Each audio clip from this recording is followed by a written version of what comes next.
This is my dream, this is my passion, this is something that I believe in. If you're always afraid that things are going to go wrong, your business isn't going to succeed. Who would have thought SOTS would make us millionaires? I'm a 13-year-old entrepreneur and CEO of Spurgo. I'm the inventor of the locker board. I'm 14 years old. I'm the CEO of Zally Candy. I'm the co-founder here at Rumble Boxing. The CEO of Play Versus. This is my hustle. My hustle. My hustle. My hustle. My hustle. My hustle. My hustle. Today on My Hustle, we're going to see some extraordinary entrepreneurs who have turned their passions into profit. Follow along as we learn about their business, determination, and road to success.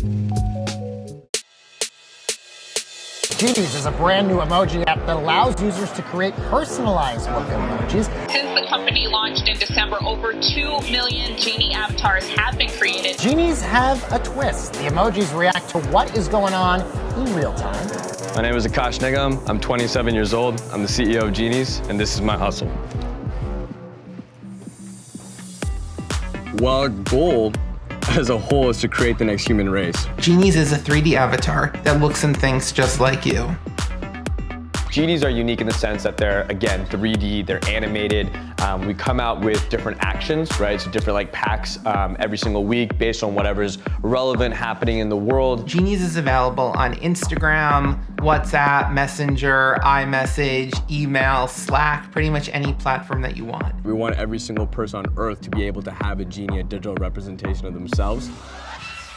So I think our art style is very different. Like we like to call it like 2.9D. It's like kind of as close to 3D as you can get on a 2D character rig. You know, we've built out AI technology with even the way that the genies are animated and how you can express yourself through the genie. So we have a patented composer process where we have these innovative wheels, as we refer to them. Literally spinning the wheels in real time, your genie's moving and changing and reacting to kind of how you're changing the nose, how you're putting on the shirt. There's thousands of different assets essentially for you to choose from. And that's why the wheels are so fun, just because they offer so much variety and different creative expression. The Avatar Agency is one aspect of the company where we represent over 300 different talent, and we pair them up with brands. We really started working with kind of the top names around every industry, and really what that entailed is we create them a fully custom Genie avatar and then let them use it for anything that they want. So when someone like J-Lo comes to us and, you know, she wants to do an entire music video that might be 3 minutes long, we typically can turn that around within a few hours. Celebrities all use their genie in different ways. Pink and Khalid used their genie in a lyric video. Robinson Cano, he hit a solo home run. We replicated that in genie form. He shared it on his social that next day. Offset, he was doing an Instagram takeover for Vogue. In a few hours, we turned around his genie walking down the Vogue runway. He was able to put that on his social, fulfill that brand partnership. Vogue was extremely happy because the engagement on it actually outperformed Offset's physical self doing something similar. Gucci's obviously one of our main partners. So right now, if you go through the app, you can adorn yourself in all different types of Gucci clothing. They paid for exclusivity over that sector. Bird contacted Becker maybe a few hours before their big announcement of the year when they want to again activate around 20 different influencers ranging from Dylan Francis, Lil Nas, Billy Ray Cyrus, Manny Machado. It's just like a large variety. Because we had already pre-designed a Bird scooter and we already had all of those genies already made, by morning time we already had a massive campaign flowing on Instagram, which again, in the real world, that would have taken months and months and millions of dollars. For us, we were able to do it on pennies on the dollar and then flip it on an hour's notice. So next 2-3 weeks, very important, same type of tempo as during launch.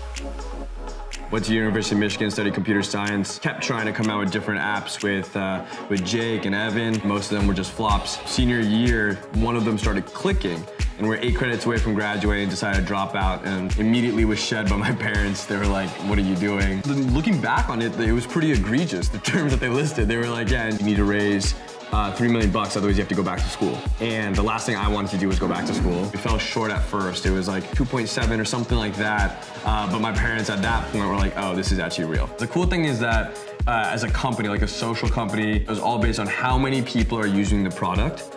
And then bigger companies look at it and keep valuing it higher and higher. Our company is valued north of 100 million.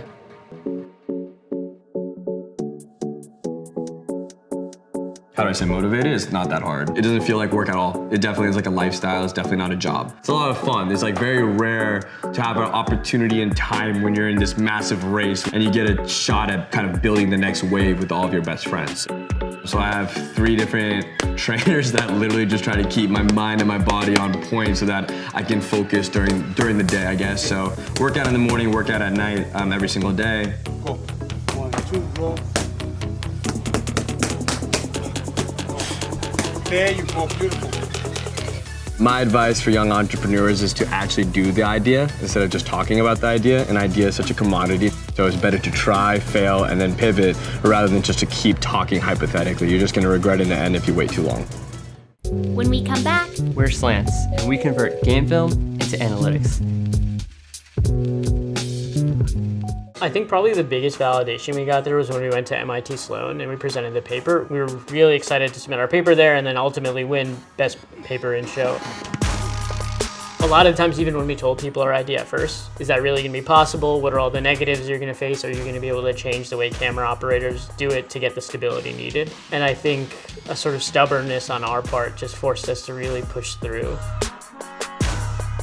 I don't know how Ellie and I really struck this balance, but frequently we would just connect 2 keyboards and 2 mice, and we just kind of like knew when it was like our turn to just like take over and stuff. Yeah, I think we would finish each other's semicolons.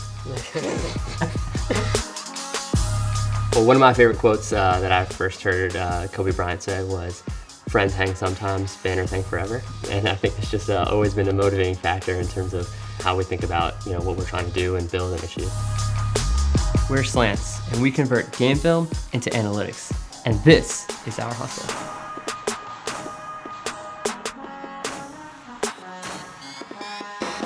We like programming. We're nerds. Like we like the analytics side of football. And then also like we love football. So, just combining those 2 things is kind of just a passion that drives us forward. Slants is an AI-based player tracking system that works entirely off of video. So without any wearables or special cameras, we use existing All-22 film to identify and locate a player and track them as they move throughout that football field and determine things like speed, acceleration, distance traveled, and all sorts of other metrics that teams want to use for scouting. We're here at a local football field. We brought some high school football players and we're going to test Slants player tracking today. So when we talk about camera placement, we try to get as many things in the field as possible. That includes sidelines, yard markers, yard lines, hash mark groups, and everything. And that just helps us increase our chances of getting a strong positional analysis to get players on a 2D field. We're at the top of the bleachers. We have a pretty good angle on the field vertically, and then we're trying to get a wide spread of as much of the field as possible. This video is going to come in at a very angled plane. And so what we do is we account for the pan, tilt, and zoom of the camera. And when we translate that to the computer, we want to put that on a 2D coordinate space. We basically started it because we love football, honestly. When we started, it was pretty nascent and it wasn't clear where it would go. And then there was a sort of idea of like that data is proprietary, first party, stats nerds and NFL nerds that are like us that just want to analyze football. We weren't able to access it. So what we were doing was like a way to basically democratize that data. It really started just as a project because we thought it was fun and we thought, yeah, it might be an opportunity to help get in front of NFL teams. But once we started working on the project, making a lot of progress, and then submitting and being accepted into the MIT Sloan Sports Analytics Conference, from there, a meeting with all these NFL guys, talking to them about what their needs were, and they all mentioned, if you can do player tracking for college players, we would buy that from you. More and more, we're thinking about other opportunities, specifically within football. We've been thinking a lot about what does it look like to do player tracking for college data for college teams, right? So the ability to then understand things like game planning in a better way and understand, this corner that we're going up against, let's say I'm Alabama and we're playing LSU next week. If I know that corner is only gonna hit 19.5, 20 miles per hour, but I know I got a couple of receivers who are gonna hit over 21, it's a good opportunity to help think about game planning and scheming and getting those guys open. At the high school level, we're thinking about it from the individual standpoint, right? So right now, in terms of getting a verified 40 time or any sort of those types of metrics, you have to either drive or fly out to one of those camps, or you have to get invited by a college to then go get your times. Instead of that whole process and whatever that looks like, Go to your local field, have your buddy go up in the stands, record you running a 40, and we'll be able to develop all those times, all those other analytics off of that video. Thank you guys for coming out today. We had a great time. So we're gonna take the video, process it, and get you back with some stats later tonight. Yeah, everything like top speed, acceleration, distance traveled, separation, all that good stuff. So help you guys get recruited. After the break, The Senior Bowl, we were looking at every single player.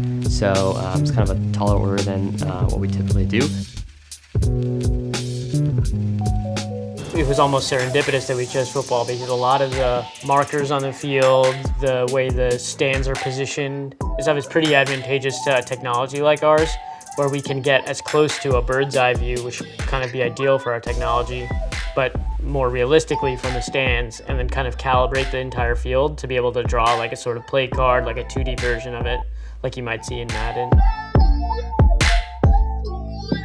You'll see us, our basically output of where we think they are on the field, basically as an XY, like sort of yards from the sidelines and then yards from the end zone. And then this bottom left is just us kind of tracking them throughout the play. The Senior Bowl reached out to us to see if we could incorporate our player tracking technology into what they're outputting, their videos, their practices, and their game. So we just got done with this process about a month ago or so. The Senior Bowl, we were looking at every single player. So it's kind of a taller order than what we typically do, especially as a result of COVID. It's been a big opportunity to get film on some of these players who haven't played a lot of college football in the last year. So it's a good opportunity to see, how do these guys actually rate, how do they run, and especially now there's no centralized NFL combine.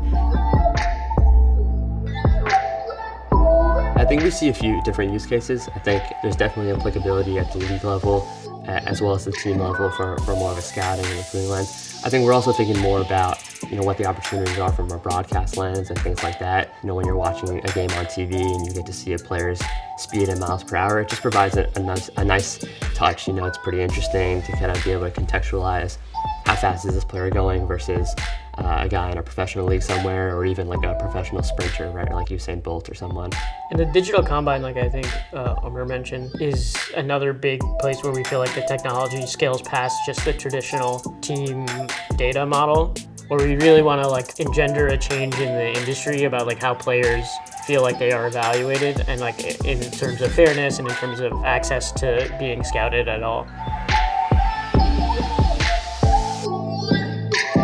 I think our hustle is obvious in like the way we run the business. Like we all have full-time jobs, and so basically this is all just after work. We're working from like 5 to 12 all the time, every day of the week, whenever we can. I always think of deadlines and getting in front of people, right? So I think there's been countless times where we've been faced with hard deadlines and kind of getting in front of specific people, whether it's at the league level or the team level, and needing to figure things out, and just putting in the time and effort that goes into that, right? Jokingly, I am the head of accounting at Lens. I know nothing about accounting, just opening a bank account, like having to pay taxes and stuff. I mean, you gotta just learn a lot of stuff that you normally just really wouldn't ever think about. I think one of the things that always keeps me motivated is seeing the progress. When we first started a couple years ago, we had done some very light player recognition, player tracking. We started to see progress, every month. That turned into every week we're seeing something new. And then it was like every single day we're like rolling out some new feature or new thing that we're looking at or thinking about a new opportunity. Being part of that progress every single day, it just gets you excited to keep working on it and keep building upon that. There's still so much innovation left to do. Ollie's advice to me was always just take that leap and just do it, just start it. Like, there's really not much to lose. Maybe a little bit of time, but it's worth it. When we come back, I could pretty easily get $1 million, which would still only be half of what the account's valued at. My friends and I bought a moment of LeBron James for $47,500. Only 59 ever minted on the site, and this specific one was serial number 23. And the goal is to sell it to LeBron for $1 million. I have around 320 total moments. If I were to try to sell them all, I could pretty easily get $1 million, which would still only be half of what the account's valued at. So right now, today, I think it's valued at around $1.8 million, which is insane. It was perfect timing. It was kind of the combination of social media. What up, Snapback fam? Welcome back. My NBA fandom. my love for cryptocurrency, and it all just came together in NBA Top Shot. I see Top Shot becoming the digital collectibles. I'm Jack Settleman, I'm 24 years old, and this is my hustle.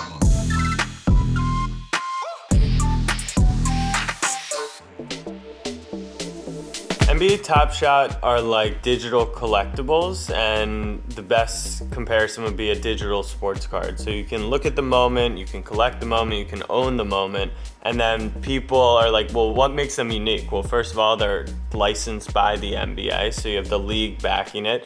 And then it's this concept of NFT. So NFT stands for non-fungible token, and it's essentially digital ownership. So instead of holding it, you digitally own it.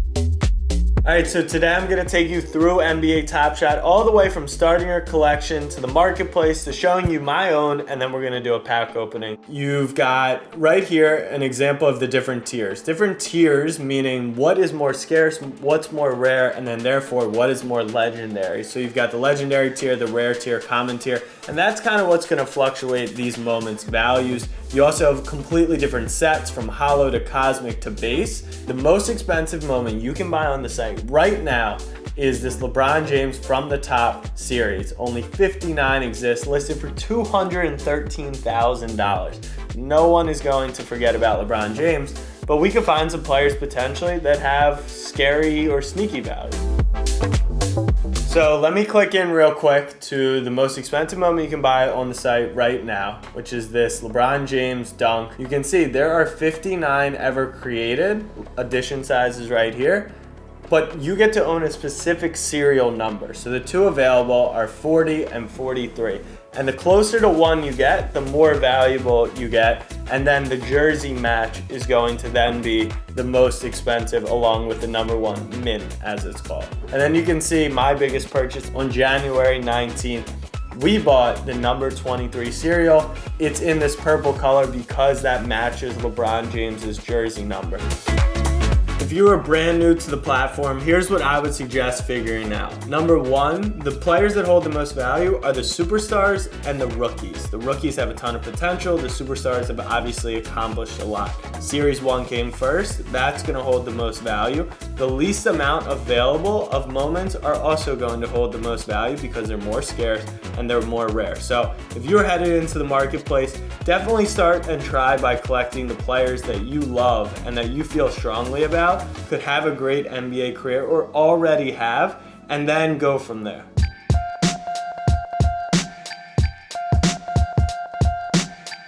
I got into physical cards about a year ago. I was learning about them. I would say my physical card collection's worth about $100,000 if I had to guess. The advantage of a physical card over a digital moment would be that you can obviously hold the physical card in your hand. It's tangible, you can show it off to friends, but also you get the history to a lot of it. If you take a card from the 1900s or the 1800s even, you've seen that they sell for crazy amounts. So my transition from physical to NBA Top Shot has a lot to do with these things right here, an ungraded sports card. So what makes a value of a card really valuable is not only the player, not only how scarce it is, not only how cool it looks, but it is the condition it's in, it's the grade it's in. So obviously this has a case on it and it looks like it's in pretty good condition, but to get that verified as in really good condition, I need to send it in to PSA or BGS, which will grade the card for me. What happened was I was sending cards in and it was taking months, if not almost half of a year, to get my cards back, and I watched the value of players peak and also drop. When I saw Top Shot, the liquidity and everything that goes with the marketplace there, I found that to be a much easier option to buy, sell, and flip some cards. After the break, it's incredibly difficult to get a pack. Fortunately, I was early enough. Let's open up a pack. I'll show you my packs that I've saved up so far. It's incredibly difficult to get a pack. Fortunately, I was early enough. Series 2, Release 3, base pack. This costs $9 to open.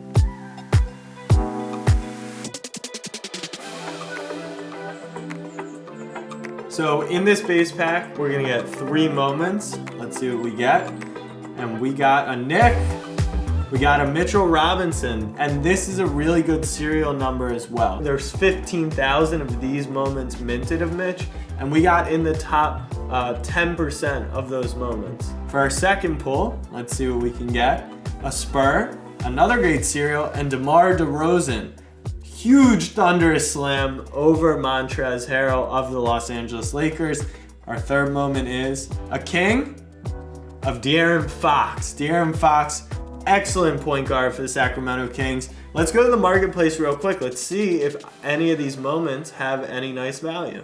Here's the De'Aaron Fox. I could place it for sale if I wanted to, but let's see. There's 1,400 available by collectors. And this De'Aaron Fox that I pulled for $9 for the whole pack is listed at 28 bucks. So $19 profit just on that moment. A typical day, normally film some form of content, whether it's a podcast, YouTube video, Instagram live, potentially play video games, get a workout in, and then do some business calls, partnerships, different podcast placements, different stuff like that. And then once the games start to really start at night, that's when I'm active on posting, getting back to my community, answering their questions, their thoughts, their reactions to stuff. My biggest hustle to date is building Snapback Sports. I started around 3.5 years ago, just posting on a Snapchat story, and it's grown to 500 million views in a year, 880,000 subscribers. But I've posted every single day for 3.5 years. That's been a crazy grind, obviously, and then not only posting, but engaging with fans who want to hear back and have their own thoughts and own reactions, and have answered hundreds of thousands of messages. I will say one thing on LaMelo is he is the perfect candidate for Rookie of the Year. I don't think people understand what the Wild Aces community is like. It is literally they are playing chess. So I got fortunate enough to be asked to be a co-owner of the Wild Aces. On a weekly basis, you redraft your team, and then on Saturday, the fans can actually call the plays from your phone. So the whole theme of this, I think, is we're trying to connect the fans, whether it's through Snapback, whether it's through the FCF, and the fans pick their plays like a video game almost. So it's been really cool to see fans get really engaged in something that they can have an output and an outlook on what happens on the field. Last week, I orchestrated to the fans the perfect drive. Hustle to me means working really smart, connecting with people, building genuine relationships, because I think that's what's gonna get you the furthest in life. And then doing what you love, doing what you wanna do every single day, having fun with it. The goal was not to do anything Top Shot related. I found Top Shot, it made me so excited. The people at Snapback Sports get so excited about it too, so it became a big part of our content. If you want to get started in NBA Top Shot, go on the site, make an account, start to play around. Don't buy anything, but start to learn. Really put in your 100 hours before you start putting real money into this stuff. Buy an $8 moment, see if you can flip it for 10, and you can learn very quickly how Top Shot kind of functions.